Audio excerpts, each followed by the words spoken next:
Hello friends, I hope everybody's doing good. In today's video we're going to start working on this Yardman snowblower here. It's an 8 horsepower with a 26-inch width, and this is the snowblower my friend Scott found. It was around the corner from his house on like a desolate street that nobody goes up and down, and he called me. And I took a ride over there with Miss Lisa, and I helped him load it onto his pickup truck so he could get over here to the yard. And so far, the chutes broke off, but that's the least of it. It's not broke off. It looks like it came off. I might be able to put it back on, but that's the least of this thing's problems. When he got it here, I went to pull start it, and it's just locked up. Also, what I did was, it was the first thing I actually did, is I checked the oil on it. And it has oil, and it's full, and it looks clean. He might have added oil after the fact. A lot of times, if it runs out of oil, it'll throw a rod. Or if the throttle speed is not set right and the engine races, I've seen them blow up that way too. So what I want to do so far is I'm going to take the cover off here where the belts are housed, and you never know, it could be, this has an electric start, it could be the starter drive's jammed too. So we're going to just check and see what's going on with it. Like I said, it's an 8 horsepower Tecumseh. Now I got the Jalopy snowblower here. I used it for 10 minutes during the blizzard, and then the transmission went. This thing had a host of problems since I got it. You know, I fixed it up. I sold it to a guy. I get it to his house. The coil went. Then the cable was seized for the auger. It's just a whole bunch of problems. This was all broke off. I took it all off a different machine. But this is a 5 horsepower Tecumseh on here. You know, if anything, I like to give machines more power. But I looked on the marketplace, and I looked on our OfferUp to see if I could find a used 8 horsepower Tecumseh. There were a couple on there, but they weren't snowblower engines. They were the wrong engine. So I'm guessing I'm going to be underpowering it, but I'm going to put this 5 horsepower Tecumseh. The engine still runs good on this, surprisingly, but that'll probably be the next thing to go. Alright, so what I want to do now is, I'm curious. I'm always curious. So I'm going to take this cover off, and I'm going to bring it up to full throttle, and I want to see how much tension was on the governor arm, because there's a good possibility that this thing was racing and that's how the engine blew, or there's something caught somewhere where the engine won't spin over. So let me get set up for this, and I think we'll begin by just taking the belt cover off and see what's going on in there first. Oh, so another thing I forgot to mention, I had a Noma snowblower in, and what happened to that was it threw the rod, but it actually came through the crankcase here. This is where they come through, right down here. And what I did with that one was I bought the knockoff Honda engine. It's a Predator, and I bought it from Harbor Freight. And right now those engines, it's a 6.5 horsepower I put on there. That's why I had to drill, in the Noma, I had to drill holes to push the engine forward so the belts would line up. I think I mentioned that on this blower here, it looks like there is bolts ahead, holes ahead of this here, so maybe it'll just be easy to mount the engine on here. And so the 6.5 horsepower right now as it stands is $150, right?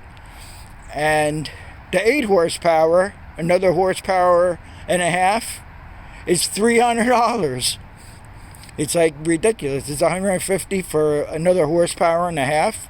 So we're just going to go ahead and try to fix this the best we could here. And let's see what happens. I'll get set up and we'll just start pulling that cover off there. And I'll see if I can rock the engine by the pulley bolt. If I can rock it backwards. Usually when it locks up, you could actually move the engine the other way. And that'll determine whether she threw a rod or ready to threw it but didn't go through the block. So this would be pretty cool if it's something simple, but I doubt it. It's probably, probably did throw the rod. But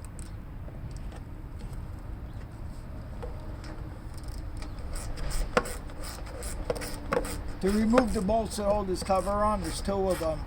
And what you want to use is a 3/8 socket.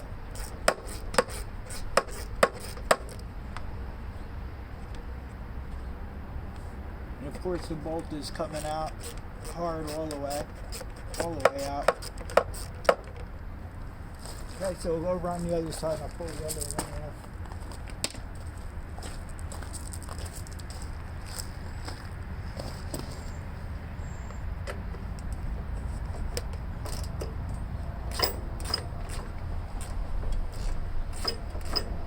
These are pretty crappy snow blowers, but it's not like the Aaron. The Aaron's is a real good blower, And the newer everything gets, the worse everything is built. So, I'm not even taking the right bolt out here. Yeah, pretty short. I mean, this looks weird over here. There's another bolt coming up this way, or it's a guide pin. I don't know.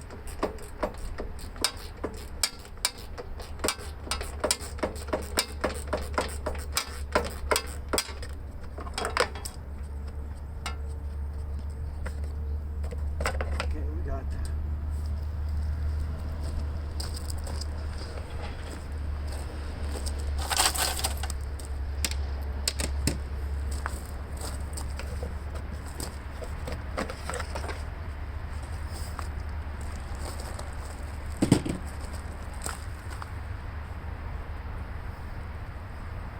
This belt over here, the dry belt, looks like a Singer sewing machine belt. I mean, how crappy can you get here? Holy. Oh my God. Let me see if I can rock this back and forth here.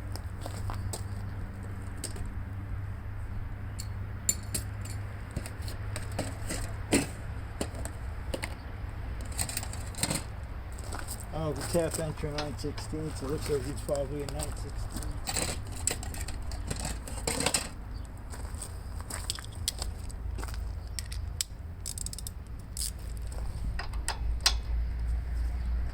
Yeah, it's locked up that way. It's locked up every which way.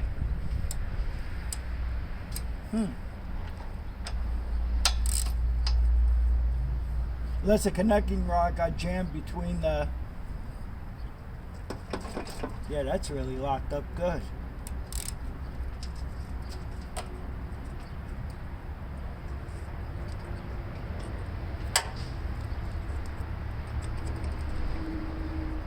Try to get some of the tension off the belt here. See if I can move it some. I just busted the bolt loose for the pulleys.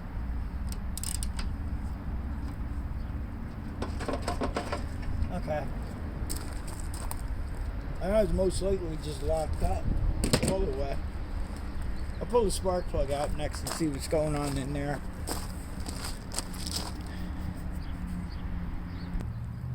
Yeah, so I took the spark plug out and the piston's all the way down. So there's a good chance that the connecting rod let go. And it's just all jammed up in there. So trying to feel around in here. I can feel any. Is there a hole in the piston?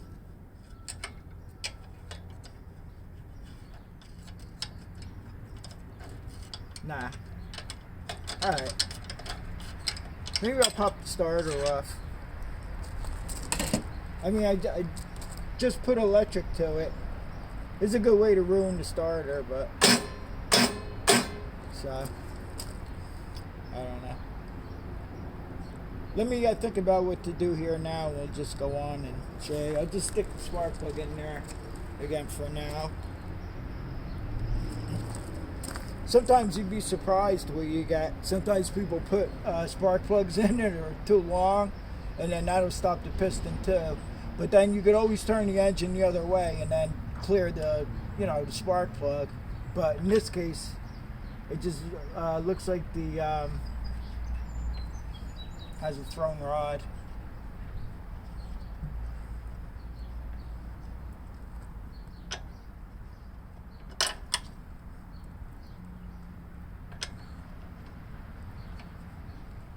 Well, we try putting it in the spark plug hole instead.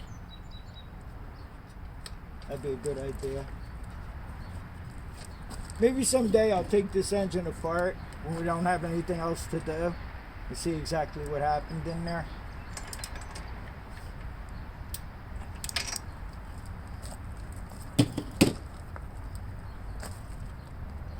Just put everything as it was. I'll leave that off. Not that it's gonna turn over. Okay, so look here. This is the governor rods, and this is the governor lever here.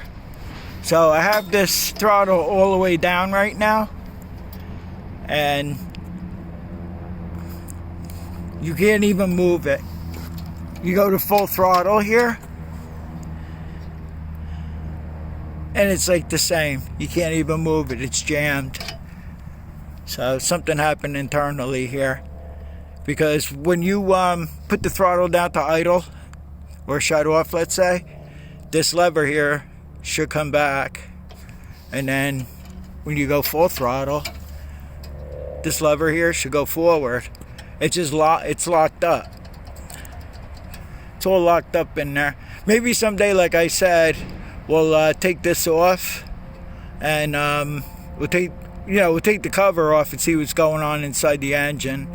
But for now, what I wanted to do was take this cover off here so I could look inside at the starter gear, because the starter's a little bit of a pain to take off.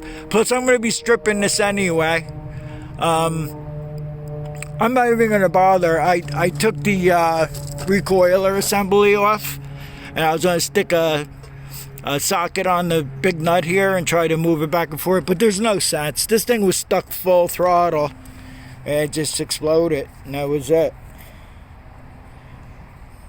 So the starter gear is clear from the flywheel there, and like I said, that governor lever is probably jammed from the catastrophic damage that went on inside the engine. But someday maybe we'll take it apart, like I said. Okay, so what I'm going to do right now is I'm going to pop this bottom cover off here, and I'll undo the belts, and I'll see what it's like to take the engine mount bolts out. I like to at least just get this engine off today. We're having unseasonably warm weather for the next couple of days, today and tomorrow, and then it's supposed to rain, I think, tomorrow afternoon. So I want to try to get along here and try to get this other engine put on here too in the next day and a half or whatever. So let me begin by pulling this cover off here. And this has 1, 2, 3. They usually have just 4 bolts. And the bottom cover here pulls right off. It's a shame too, because I don't think this blower didn't seem like it was that old, I put the recoiler back on the housing here because all these parts are good to have. It still has a good primer bulb in it, but let me see what happens with the other one, how it works out, because the primer bulb on the 5/4 that we're putting on there is pretty much shot. So there's going to be a lot of good parts off this. You know, I'll save the starter. I had to take the starter button off so I can pull this cover off. The starter button mounts on top of the cover here, and it's got a full tank of gas. I had to do the plastic bag thing. When I tipped it up, it was leaking gas. So, like I said, the carburetor's probably still good on it. The muffler's not even rusted. Good coil, stuff like that. So, but we're not going to worry about any of that now. What I'm going to do is just pull this engine off here and move on.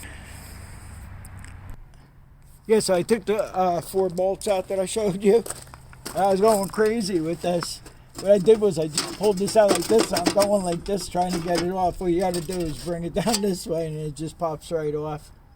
It's been a while since I had one of these apart here. Okay, so in here, I think you can actually almost see it. I'll show you.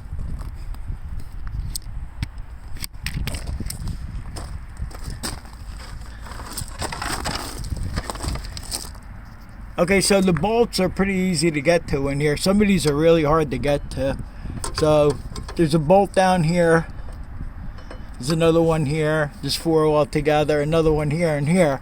Okay, so what we're going to be doing is we're going to be bumping the engine forward. And below this bolt here, there's a hole. If I remember correctly, that's how I had to drill out the Noma one I did. I had to go about that far with it. But we're going to have to set the engine on there, the 5-ports engine on here after I get this one off, and see where it stands as far as distance-wise. I'm pretty sure this is equipped. These plates were universal for a 5-horse and an 8-horse. So as soon as we get to that point, I want to undo the belt, and I'm going to have to pull that pulley off probably with a pulley puller, because that looks pretty rusty there. So I'll get back to you soon. Okay, so since there was no tension on this belt here, this is the Auger belt, there was no tension on it, so I just took the screwdriver here and I just pried very carefully. You don't want to go too crazy and damage the belt. And I was able to just, since the engine's not spinning, sometimes you could spin this pulley and it'll walk the belt off, but I was able to just, you know, get it off carefully, and that's out of the way now. And now we can take this bolt out here. Isn't that funny? It's got a double pulley. All I had to do is take this bolt out here, right? And this pulley separates here like this, and that's all we would have had to do. But that's alright, it came off really easy anyway. So we just put that aside. And I think I should be able to take this other pulley off here. Watch out, there's no keyway nah, the keyway is built in here, right to the pulley assembly here. Okay, so the next problem, which shouldn't be a problem, I'll just pull tension back on this, and is this a 2-piece also? Yeah, it is. Oh, cool. Alright, this is a 2-piece pulley also. So what I'm going to do is I'll pull all this off and then I'll get back to you. I'll put you here so you can watch me struggle with this.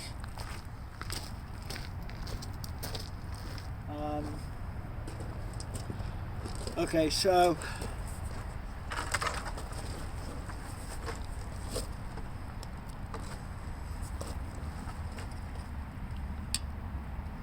I need to get this belt here off of the outer part of the pulley, like this. I'm going to wire tie all these pulleys together so we don't have any mix-ups on how it goes. It's pretty self-explanatory anyway, but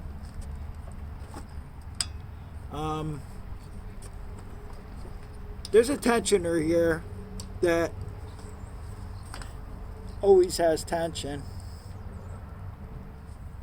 So I want to see how much of the tension I can get off here. Maybe. I don't know if I may have to take the belt off from the bottom, maybe. I'm not sure here yet. We pop that off. Oh, we got it. Okay, so we popped that off. Let me take this off so we don't lose it here. And now my next fear is going to be this shaft. I'm pretty sure, yeah, it's like a 3/4 inch shaft, and I'm pretty sure the 5/4 has that too. But I'm hoping that the shaft is long enough. I don't know. This is a lot newer engine than the other one is.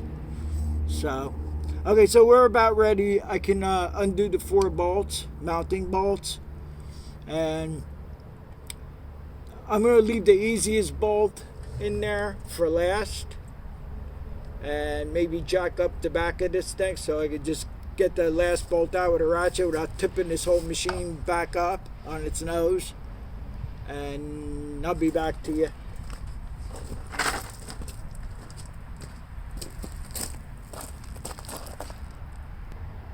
Okay, so I have one more bolt to take out. I shouldn't have loosened it while I still had it on its nose. It went forward, but it didn't do any damage.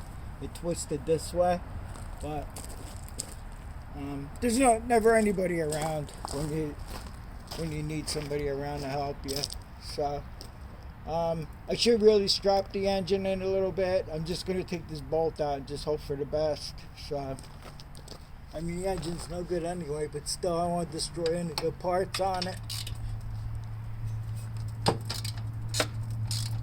I know this thing's going to go sailing.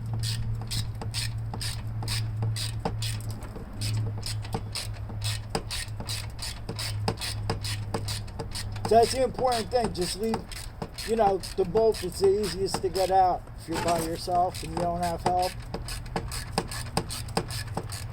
And what I did was I just set this down on the milk crate.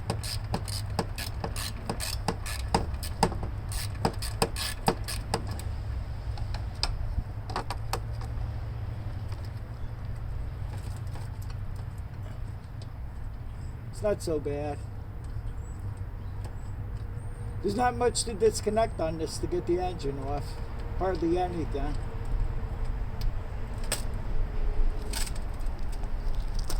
I just dropped this bolt here.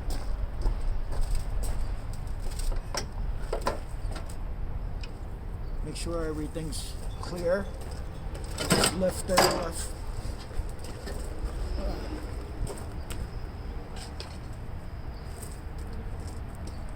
So what I'm going to do off camera is I'll take the engine off that Craftsman jalopy. I'll do it off camera because you already saw how to do it. And I'm hoping that the crankshaft will accept the pulley assembly for the belts. And I think I'm going to end this one here. And on part 2, we will be installing the engine on here if it fits. If not, I don't know what to do. I just have to wait till I find it to come so that it'll fit it. So I want to thank everybody for watching, and I'll see you all on the next one, and stay safe.